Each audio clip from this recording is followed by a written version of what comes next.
Vaste question. Je suis enseignant-chercheur en informatique à La Rochelle Université, donc ça c'est mon vrai métier.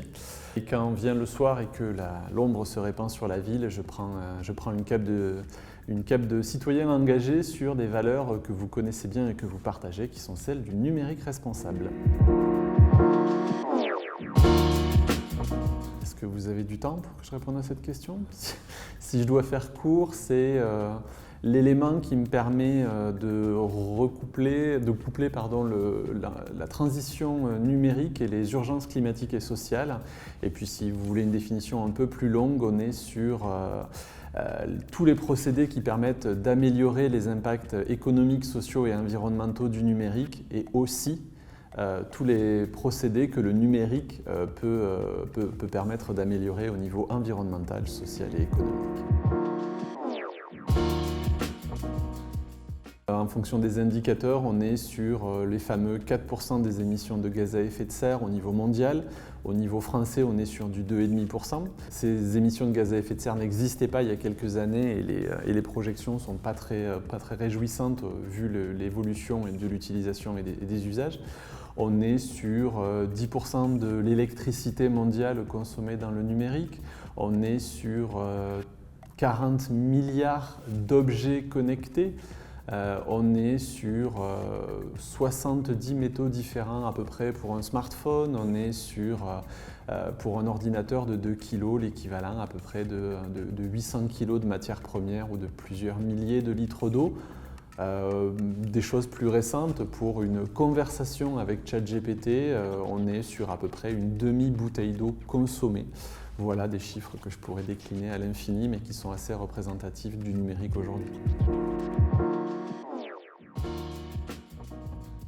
Parce qu'aujourd'hui, on ne peut plus faire sans, que ça prend de plus en plus de place dans nos vies, pour le meilleur a priori, mais aussi surtout pour le pire. Donc l'idée, c'est de sortir de cet état d'ébriété numérique pour, on l'espère, rentrer dans une trajectoire de sobriété numérique qui est plus compatible avec l'ensemble des engagements planétaires, que ce soit ceux proposés par le rapport Meadows, que ce soit ceux imposés par la COP21. Voilà, c'est plutôt aujourd'hui une nécessité de réalité, de pragmatisme, pour pouvoir continuer à utiliser le numérique pour tout ce qu'il apporte de vraiment super. Alors, on va dire qu'il y a ces outils aujourd'hui. Déjà, on a de la chance, c'est que je suis en train de me poser la question de savoir lesquels je vais vous citer. Il y a quelques années, il n'y en avait pas. Donc aujourd'hui, on peut retrouver des MOOC, donc des Massive Online Open Course, des cours en ligne gratuits, accessibles, donc que ce soit ceux de l'Institut du numérique responsable, mais aussi ceux de l'INRIA. Il y a énormément de youtubeurs, d'influenceurs qui font des séquences autour des impacts du numérique.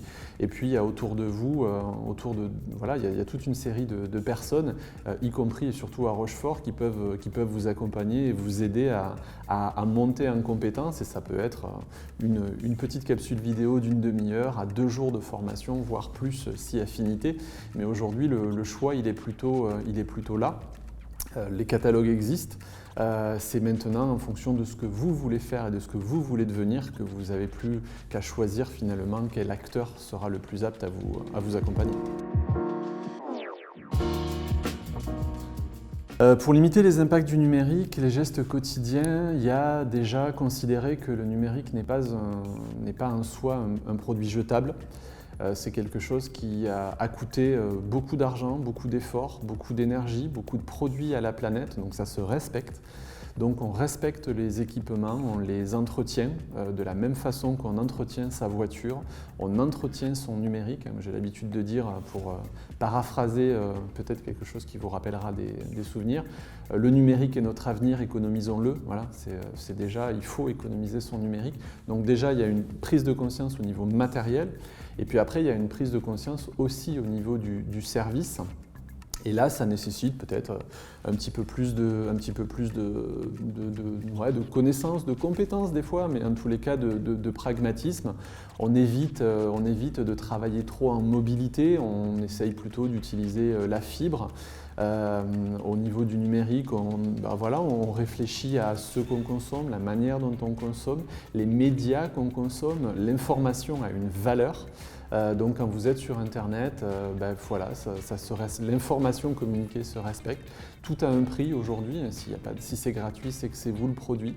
Après, je ne vais pas rentrer du tout dans le débat de il faut moins envoyer de mails. Les réseaux sociaux peuvent avoir leur utilité, mais la déconnexion en a une, c'est certain aussi. Donc voilà, prendre du recul avec le numérique et respecter le numérique pour ce qu'il est, ce qu'il peut apporter. Alors ça, c'est une question qui, pendant longtemps, a été assez problématique. C'est comment rendre le sujet intéressant, bankable pour une organisation. Aujourd'hui, la question ne se pose pas. Quand on voit l'augmentation de l'énergie, le coût de l'énergie par exemple, l'augmentation des obligations environnementales, l'obligation par exemple de reporting extra-financier, déjà l'appétence des collaborateurs, la difficulté à les garder, la difficulté à recruter les jeunes. Aujourd'hui, le numérique responsable, finalement, c'est un élément de plus dans une politique RSE à intégrer. Donc ça va évidemment depuis les achats, la formation, les usages, la gestion de la fin de vie. On est sur de nouveau quelque chose d'assez large et d'assez massif avec déjà, je suis sûr, des tas de choses que vous faites déjà. Et en fait, on fait tous du numérique responsable sans le savoir. L'idée, c'est de valoriser ce qu'on fait déjà et de se projeter sur ce qu'on pourrait faire. Alors le collectif déjà il est fondamental parce que seul on n'y arrivera pas, ça c'est clair, on n'arrivera pas à quoi. En tout cas seul on va se sentir rapidement épuisé, fatigué, on risque de baisser les bras. Le collectif c'est justement tout ce soutien permanent d'être là pour l'autre et d'être là avec l'autre, donc ça c'est vraiment quelque chose déjà d'important. Et puis après, la démarche d'un collectif, de la même façon que pas mal d'autres démarches, c'est déjà d'aider à comprendre en interne, mais aussi aider à comprendre en externe, pour le grand public par exemple, essayer de vulgariser, essayer de montrer que en soi, le numérique responsable, finalement, c'est ni plus ni moins un état d'esprit, de la même façon que prendre son vélo aujourd'hui est un état d'esprit. Le numérique doit intégrer ce nouvel état d'esprit. Un état d'esprit basé sur la frugalité, la sobriété, la prise de conscience, donc ça c'est hyper important. Et effectivement, il y a pas mal de projets, de moments de sensibilisation pour aller dire à tout le monde qu'on en fait déjà du numérique responsable, que c'est pas une contrainte. C'est vraiment une opportunité de reprendre du temps, de reprendre du sens. Donc Et ça se fait pas seul, parce que très souvent, quand on est seul, on passe un peu pour une espèce d'illuminé. Quand il y a tout un collectif sur lequel on peut s'appuyer, finalement, on intègre une tribu, on intègre un collectif, on intègre une trajectoire, une dynamique, et on sait très bien que la dynamique d'un groupe est beaucoup plus difficilement arrêtable que celle d'un individu. Évidemment, l'intelligence artificielle a intégré le périmètre de réflexion, donc ça c'est quelque chose qui est aujourd'hui hyper d'actualité. L'IA, l'utilisation de l'IA, les impacts environnementaux, la manière de mieux faire de l'IA, mais aussi il y a toute une série d'autres projets qui ont déjà été initiés, mais une mise à jour des MOOC, proposer de nouveaux outils de formation, réfléchir à un outil ludique pour essayer d'initier un certain nombre d'activités, et puis continuer toujours dans la réalisation d'un certain nombre de guides, dans la réalisation d'un certain nombre d'outils de mesure, parce qu'on ne peut améliorer que ce qui se mesure. Donc voilà, c'est vraiment, on continue à essayer d'être à 360 degrés, et puis aussi d'évangéliser le plus de monde possible, de faire des cours, de faire des formations, de faire des certificats de connaissances, bref. On essaye de faire un peu feu de tout bois dans le délai, dans le temps qui nous est imparti, parce que les journées font 24 heures et c'est pas évident, mais justement le collectif est là pour essayer de se répartir la tâche.